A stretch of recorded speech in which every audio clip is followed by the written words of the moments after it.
안녕하십니까. 스텝 산사입니다. 설 잘 지내고 오셨나 모르겠습니다. 많이 쉬셨고 공부도 많이 하셨고 좋은 수익률 지내셨으면 좋겠습니다. 오늘 제가 이제 드릴 얘기는 제가 전전시간 Q&A 마지막에 이 재정과 관련해서 이게 왜 비미국이 좋을 수 있고 미국은 조금 덜 할 수 있는지에 대한 설명을 드리겠다라고 했는데 오늘 그 얘기 좀 드려보려고 해요. 사실 2024년 주가를 보시면 정말 미국이 좋았고 한국은 정말 나빴고 중국은 나빴다가 잠깐 좋았지만 뭐 괜찮았지만 몇 년 동안 빠졌던 거에 비해서는 그렇게 좋지는 않았다. 물론 플러스였지만 이런 일이 있었거든요. 그러니까 이 이유를 뭐 혁신이 미국에 있었고 AI가 미국에 있고 여러 가지 이유가 있어요. 뭐 인도에 있는 수많은 공돌이들이 미국에서 잘 돈을 벌고 뭐 혁신 뭐 이런 얘기가 되게 많잖아요. 근데 저는 꼭 그것만 이유가 아닐 수 있다라고 생각을 했습니다.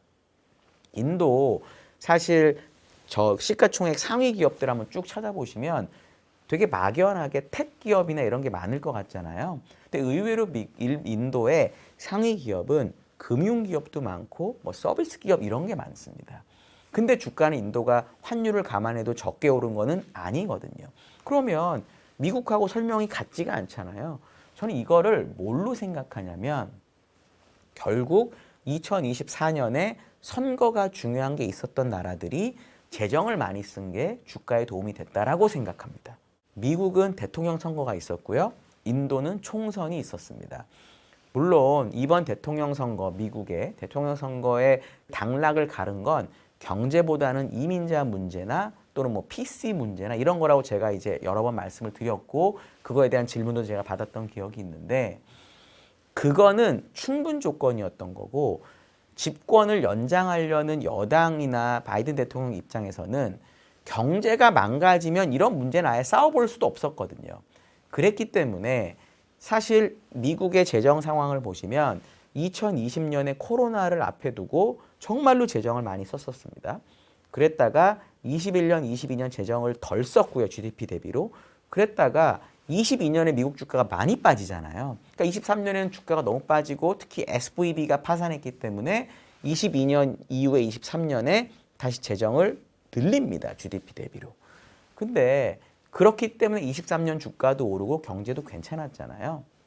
그럼 정상적으로 하면 24년에는 재정 지출을 줄여야 됩니다.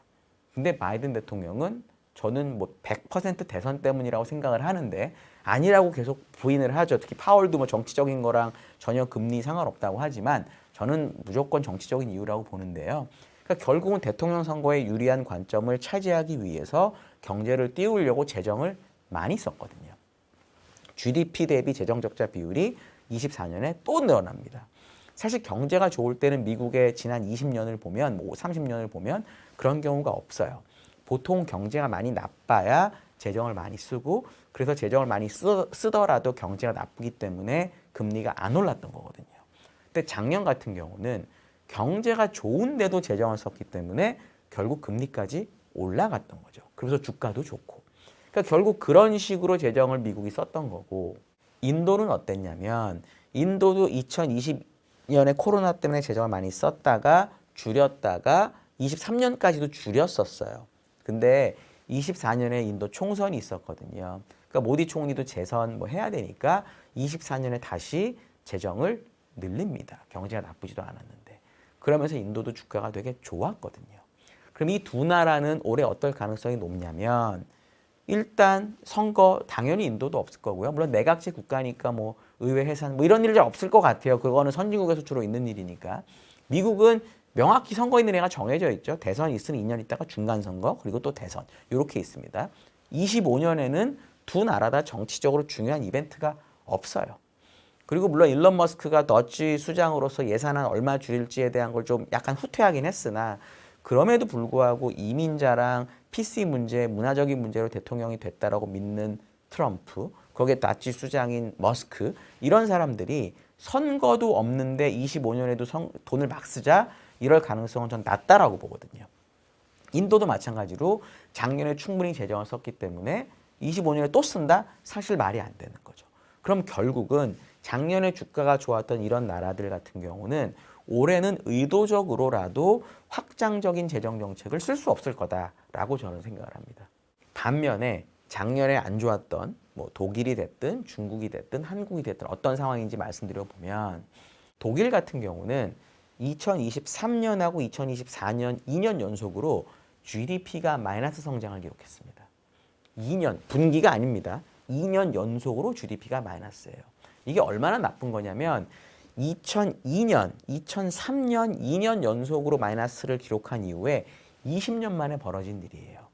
근데 2002년, 3년은 어떤 때냐면 독일이 통일이 된 게 1990년인데 10년 동안 서독에서 동독을 지원하는 관점, 그다음에 옛날에 동독마르크랑 서독마르크가 되게 값 차이가 많이 났을 거잖아요. 근데 통일하면서 이걸 1대1로 그냥 붙여줘 버렸거든요. 돈 쓰라고.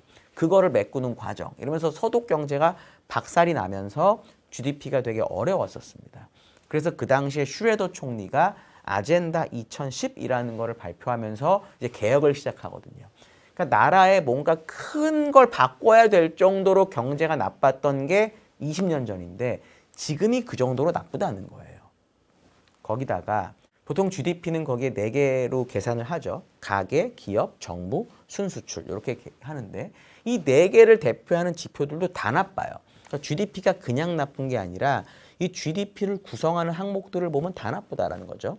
예를 들어 가계 소비는 아직 플러스긴 하지만 정점에서 많이 떨어져 있고요. 기업을 대표하는 산업 생산 증가율은 마이너스 폭이 확대되고 있습니다. 정부 지출은 이 나라 참 대단한 나라인 게 옛날에 그 하이퍼 인플레이션이 걱정이 되는 나라여서 그런지 2020년 코로나 때는 기본적으로 재정을 마이너스를 많이 썼다가 21년에 전년도 돈을 많이 썼다는 이유로 재정을 흑자로 돌립니다. 그러니까 거둔 세금보다 돈을 덜 썼다는 얘기예요. 그리고 계속 흑자를 유지하다가 24년에 경제가 너무 나쁘니까 재정이 적자로 살짝 돌아서거든요. 그러니까 정부도 돈을 별로 쓰지 않아요. 수출하고 수입은 계속 마이너스입니다. 그러니까 GDP를 구성하는 요소가 다 나쁘다라는 거예요. 그럼 결국 독일이 선택할 수 있는 건 뭐냐라고 저는 보냐면 결국은 뭐 금리하고 재정인데 아시겠지만 독일은 유로존에 포함이 되어 있기 때문에 독자적인 통화 정책을 쓸 수가 없습니다. 그러니까 금리를 내리고 높이고 하는 건 독일이 결정하는 게 아니라 ECB, 유럽 중앙은행이 결정하게 돼요. 그러니까 독일 입장에서 진짜 우리 경제를 좌우하는 뭔가 부양책을 쓰려면 결국은 재정 정책밖에 없죠. 그래서 제가 처음에 이걸 배울 때도 들었던 얘기가 뭐냐면 독일이 재정 정책을 쓴다는 얘기는 이건 진짜 큰 거다. 왜냐하면 독일은 옛날부터 물가에 대한 압박이 많고 건전 재정을 되게 빡세게 유지했던 국가이기 때문에 얘네들이 재정을 푼다는 결정을 하는 건 영향이 클 수밖에 없다라고 하는 거죠. 아직은 컨센서스를 보면 현재 독일의 재정 적자율이 25년, 24년보다 늘어나지 않는다고 돼 있어요. 그러니까 아직도 독일의 이코노미스트들은 독일 정부가 그렇게까지 적극적으로 재정을 안 쓴다고 보는 거죠. 근데 지금 제가 설명드린 것처럼 독일 경제가 너무 나쁘기 때문에 재정을 결국 쓸 수밖에 없지 않을까라고 저는 봅니다. 그 다음에 중국인데요. 중국 같은 경우는 이미 여러 외신을 통해서 2025년에 역사상 최고 수준의 재정 적자를 내겠다라는 말들이 많이 나오고 있습니다. 그리고 이제 1월 1일인가 12월 말에 시진핑 주석이 이제 신년 무슨 발표를 하면서 5% 내외의 경제 성장률을 달성할 것처럼 말을 했거든요.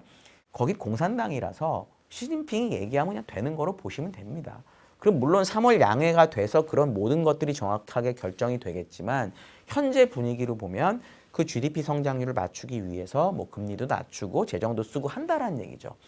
그러니까 미국이나 인도처럼 유동성의 공급의 델타, 증분이 줄어들 것 같은 나라와 독일이나 중국처럼 경제가 지금 너무 나쁘기 때문에 어떤 방법으로든 유동성의 증분이 늘어나는 나라의 주가 흐름은 다를 가능성이 높다라는 거죠.